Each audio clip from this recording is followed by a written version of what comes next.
Hello friends, my name is Mandesh Shah. In previous lecture, we discussed about what is the meaning of algebraic, what is the constituent of the algebraic. Now, in the second part, we know about some terminology like terms, unlike terms, okay, factors, terms, expression, okay. Quickly.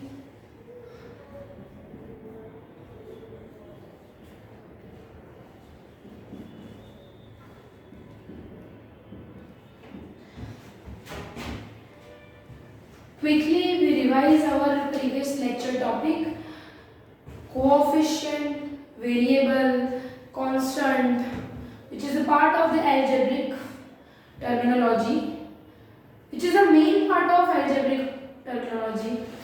मैंने बोला था तब कि जो constant होता है वो particular एक नंबर होता है जिसकी वैल्यू, जैसे 1 की वैल्यू है तो 1 की वैल्यू 1 ही रहती है, 1 की वैल्यू कभी 2 नहीं होती है। अगर वो 2 होती है तो वो शायद उसकी मतलब 2 into 1 तो 2 हो गया, पर जब उसके साथ मल्टीप्लाई 2 किया गया था वरना 1 1 ही था, मतलब उसकी पहले पर्टिकुलर एक वैल्यू थी, उसके साथ कुछ मल्टीप्लाई किया फिर उसकी वैल्यू चेंज हुई, पर वो भी कांस्टेंट ही है। ठीक है, तो नंबर जो आते हैं, मैं इंटीजर्स की बात करूँ, इंटीजर्स में सब type, whole number, natural number, किसी की भी बात करूँ, वो एक पर्टिकुलर वैल्यू के साथ आते हैं। ठीक है, मैं बात करूँ कोएफिशिएंट की, वो खुद में एक कांस्टेंट है, पर वो हमारा जो वेरिएबल है उसकी पावर को इंक्रीज करता है, उसकी मतलब स्पीड को इंक्रीज करता है, वो हमेशा मल्टीप्लिकेशन में होता है। फॉर एन एग्जाम्पल मैंने लिया 5x, ये x है हमारा वेरिएबल है जो चेंज होता रहता है सिचुएशन के अकॉर्डिंग, मैंने बोला था। ठीक है, मैंने एग्जांपल दिया था कि मेरी वॉच है वो शायद मैंने ली 4000 में हो, बट थोड़ा टाइम यूज़ करने के बाद वो पुरानी हो गई है तो उसकी वैल्यू चेंज होगी कितनी होगी वो पता नहीं है, तो उसके लिए x मतलब या फिर कोई भी अल्फाबेट यूज होता है। ठीक है, तो वेरिएबल जिसकी वैल्यू फिक्स ना हो, सिचुएशन अगर अकॉर्डिंग बदलती जाए, अगर मैंने बोलूँ मैंने नई वॉच ली उसकी वैल्यू थी 4000, पर उसकी वैल्यू घटी 1000 हुई, 500 हुई, मुझे नहीं पता कितनी हुई, उसके लिए मैंने लिया x। ठीक है, अब ये 5 क्या है, 5 अपना कोएफिशिएंट है, कोएफिशिएंट मतलब जो x की पावर को बढ़ाता है, x साइज 10 हो तो उसके साथ मल्टीप्लाई में आ गया 5। ठीक है, तो 10 into 5 50 हो गया था। 5x minus y है, ऐसा कोई स्कूल लिखा 5x minus y plus 9। ठीक है, अभी बोला होगा कि भाई ये जो x है वेरिएबल फाइंड होगा, x वेरिएबल है, ठीक है, y वेरिएबल है, कांस्टेंट क्या है 9 कांस्टेंट है। ये सब हमने अलजेब्रा में नॉर्मली हमने प्रीवियस लेक्चर में जो बात की थी, ठीक है, जो हमने प्रीवियस लेक्चर में बात की थी वो हमने ये सब जाना था। अब ये है अलजेब्रिक एक्सप्रेशन, पर्टिकुलर में एक्सप्रेशन में जाने। एक्सप्रेशन क्या है, मेरी या तुम्हारी या किसी की भी फीलिंग नहीं है एक्सप्रेशन। एक्सप्रेशन पर्टिकुलर सम है, पूरा सम। जैसे कि मैं फॉर एन एग्जांपल लेती हूँ 5x minus 9 plus 19y, ये पूरा जो है वो एक्सप्रेशन है। जब एक इंसान बनता है तो वो बहुत सारी फीलिंग से बनता है, वैसे ही एक सम है वो बहुत सारे टर्मिनोलॉजी से बनता है। ठीक है, बहुत सारे टर्मिनोलॉजी से बनता है। जब वो इकट्ठा होता है तो उसको एक्सप्रेशन बोलते हैं, और इसमें वेरिएबल है, कांस्टेंट है, इसलिए इसको कौन सा एक्सप्रेशन बोलते हैं, अलजेब्रिक एक्सप्रेशन। और क्या बोलते हैं, अलजेब्रिक एक्सप्रेशन। अब अगर मैं सब पार्ट की बात करूँ तो ये 5x है, ये 9 है, ये 19y है। अगर मैंने इनको सेपरेटली ले लिया तो ये क्या होगा, एक टर्म हो गई। ठीक है, डजंट मैटर कि ये 9 है वो कांस्टेंट है, ये 19y है उसमें ये 19 कोएफिशिएंट है, ये y वेरिएबल है, ये नहीं देखना है, पर वो एट द एंड क्या है, एट द एंड वो है टर्म्स। ये भी टर्म है, ये भी टर्म है, ये भी टर्म है। अब टर्म किससे बनता है, अलग अलग फैक्टर से बनता है। वो फैक्टर कांस्टेंट का भी हो सकता है, वो फैक्टर वेरिएबल का भी हो सकता है, वेरिएबल कोएफिशिएंट का हो सकता है। ठीक है, कांस्टेंट का हो सकता है, कांस्टेंट प्लस वेरिएबल का हो सकता है। फॉर एन एग्जांपल इसमें वेक्टर क्या है 5x का, ये टर्म हो गई, बहुत सारे टर्म्स को मिला के बनता है एक्सप्रेशन। जैसे कि बहुत सारी फीलिंग को मिला के होता है इंसान, वैसे ही बहुत सारे टर्म को मिला के होता है एक्सप्रेशन। ठीक है, अब ये मैंने बात कर ली टर्म की, एक्सप्रेशन की। अब जो टर्म है वो किससे बनता है? तो ये टर्म जो है अपना, वो टर्म बनता है फैक्टर से। इसमें कौन से दो फैक्टर, एक फाई भी है और एक एक्स भी है। इसमें कौन से फैक्टर है? नहीं, जो टर्म था वही फैक्टर है। क्यों? क्योंकि अकेला कांस्टेंट है। ठीक है, इधर क्या है, ये कोएफिशिएंट 19 है, वो फैक्टर है, ये वाला भी फैक्टर है। ठीक है, तो हमने बात कर ली कि फैक्टर और टर्म और कोएफिशिएंट सब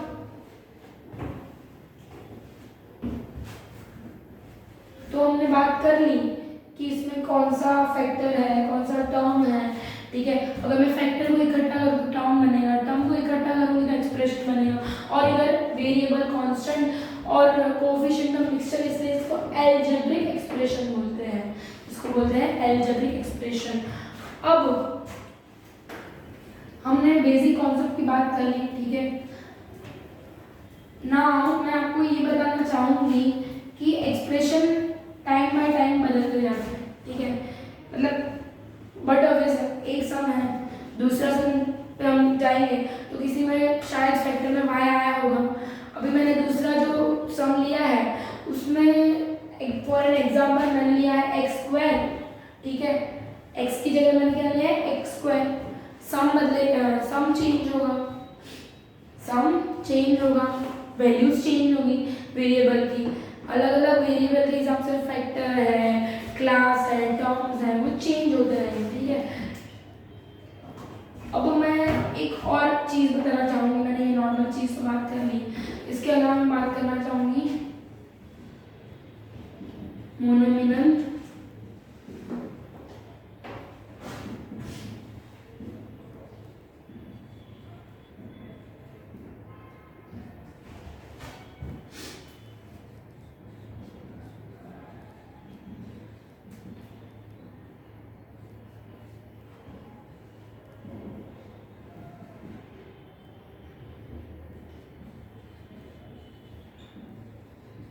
अब आप बोलोगे ये क्या लिखा है, तो मोनोनॉमिनल, बायनॉमिनल, ट्राइनॉमिनल, पॉलीनॉमिनल, टेट्रानॉमिनल।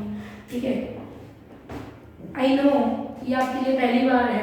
ठीक है, पर मैं मोनोमिनल की बात करूँ, ठीक है, तो फॉर एन एग्जाम्पल जब कोई टर्म है, ठीक है, टर्म या एक्सप्रेशन दोनों सेम है, मतलब सेम है, मतलब बहुत सारे एक्सप्रेशन से बनती, बहुत सारे टर्म मिलाकर बनते हैं अपने एक्सप्रेशन। ठीक है, पर जब मैं बात करूं कि टर्म और एक्सप्रेशन दोनों इक्वल, टर्म और एक्सप्रेशन दोनों इक्वल है, क्या बोल रहे हैं? For an example five X Y अकेला ही दिया है, फाइव एक्स वाई अकेला ही दिया है। ठीक है, अभी ये फाइव एक्स वाई है, अभी ये फाइव एक्स वाई है, वो हमारा अकेला ही दिया गया है, तो ये मैं बोल सकती हूँ एक्सप्रेशन है। डजंट मीन कि एक्सप्रेशन बहुत सारे टर्म से बने, एक टर्म से बने। ठीक है, अब ये अगर एक्सप्रेशन है, ये शायद इफ एक्सप्रेशन है, तो टर्म क्या है? पूरा का पूरा जो हमारा एक्सप्रेशन है वही टर्म है, मतलब 5xy पूरा का पूरा टर्म है। ठीक है, मोनोनॉमिनल में मोनो मतलब वन, जब एक ही बार टर्म यूज होता है, एक ही टर्म इन्वॉल्व होके जब कोई एक्सप्रेशन बनता है उसको बोलते हैं मोनोनॉमिनल, उसको बोलते हैं मोनोनॉमिनल। अब मैं बात करूं बायनॉमिनल, बाय मतलब टू, मतलब जब दो टर्म्स इकट्ठा होकर एक्सप्रेशन फॉर्म करते हैं तो उसको बोलते हैं binomial. For an example 5xy - 9 और 5xy - y। ठीक है, दोनों में ये एक टर्म, ये दूसरी टर्म हो गई, दो टर्म इकट्ठा हो गए, क्या बनेगी? बायनॉमिनल। सेम ट्राइनॉमिनल, हमने ट्राइंगल पढ़ा था, ट्राई मतलब थ्री, एंगल मतलब तीन एंगल हो उसको बोलते हैं ट्राइंगल। सेम ट्राइनॉमिनल, जब तीन टर्म, ट्राई मतलब तीन टर्म, थ्री टर्म्स इकट्ठा होकर जो ग्रुप क्रिएट करते हैं।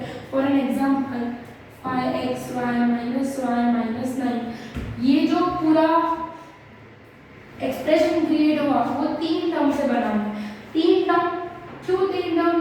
बीच में सेक्शन से डिफरेंशिएट होते हैं, ये पहला टर्म हो गया, ये दूसरा, ये तीसरा, तो उससे जो एक्सप्रेशन बनता है अलजेब्रिक एक्सप्रेशन, उसको बोलते हैं ट्राइनॉमिनल, टेट्रानॉमिनल, टेट्रानॉमिनल, टेट्रा 4 से, इधर पीछे अगर मैं 5 लगा दूं तो हो गए 4 टर्म, 1 2 3 4, ठीक है, 1 2 3 4, तो ये भी हो गए टेट्रानॉमिनल। पॉलीनॉमिनल मतलब 4 से ज्यादा है, पोली मतलब बहुत सारा, वो 6 भी हो सकते हैं, 7 भी हो सकते हैं, टर्म बहुत बड़े।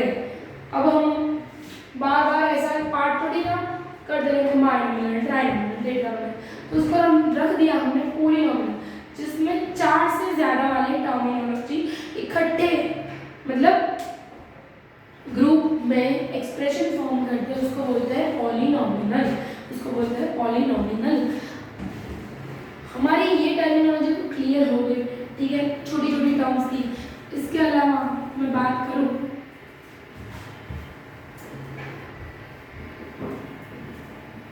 तो लाइक और अनलाइक टर्म की।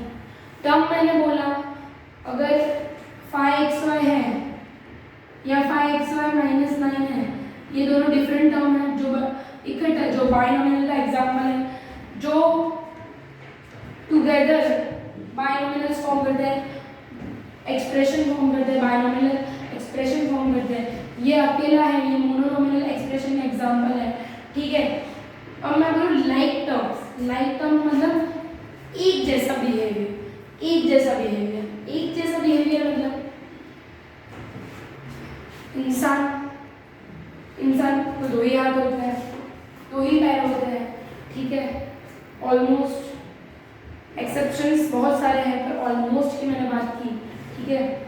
तो वो एक इंसान के ग्रुप में आते हैं जिनका बेसिक क्या है, 2 हाथ 2 पैर, ठीक है, जो जुबान से बोलते हैं, जिनकी लैंग्वेज हम समझ पाते हैं, ठीक है, जिसको बोलते हैं सोशल एनिमल्स, ठीक है, उसको हमने रख दिया ह्यूमंस के ग्रुप, ठीक है। पर अगर मुझे डिफरेंशिएट करना है एनिमल्स को तो मैं कैसे करूँगी? वो बोल नहीं पाते हैं, उनके जो हैंड भी है वो लेग में कन्वर्टेड होते हैं, ठीक है। तो ये एक हो गया बेसिक नॉलेज की, जिससे हम किसी भी चीज़ को डिफरेंशिएट कर पा रहे हैं, ठीक है। सेम इधर लाइक टर्म मतलब जैसे कि 5xy और 5yx सेम है या नहीं? हाँ है, हाँ है। क्यों? दोनों में xy है, दोनों में xy है, आगे का कोएफिशिएंट कुछ भी हो सकता है और दोनों में xy है, तो ये क्या है? लाइक। डजंट मैटर कि y आगे है, y पीछे है, x आगे है, x पीछे, पर इन शॉर्ट ये पूरी जो टर्म है दोनों में क्या कॉमन निकला फैक्टर में? x y, ठीक है। पर अगर मैं बात करूं पावर्स की, डिफरेंट पावर की, ठीक है, फॉर एन एग्जाम्पल मैंने ले लिया 5x² और 5y²x, तो इधर x पे पावर है 2, इधर y पे पावर है 2, तो ये डिफरेंट हो जाएगा। क्यों? अगर मैं इसके फैक्टर डिफरेंशिएट कर देता तो 2x के फैक्टर आएंगे, एक y का फैक्टर आ गया, इधर क्या हो गया? 2y के फैक्टर आ गए, एक x का आ गया, तो इधर कितने y है? 2 है, इधर कितने x है? 2 है, और इधर y 1 है, इधर x 1 है, तो दोनों अलग अलग है, ठीक है। तो जब किसी भी चीज में बेस में जो हम लोग फैक्टराइज करते हैं तो ग्रुप सेम सा लगता है, तो उसको हम बोलेंगे लाइक टर्म। और अगर अलग अलग की बात करें, जैसे कि इधर 2y है, इधर 2x है, तो उसको किस कैटेगरी में डालते हैं? तो उसको डालते हैं हम अनलाइक टर्म में। किस में डालते हैं? अनलाइक टर्म में।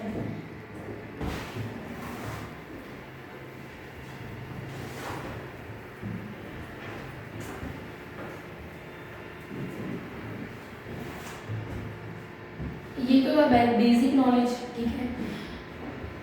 आई hope you all are able to understand me.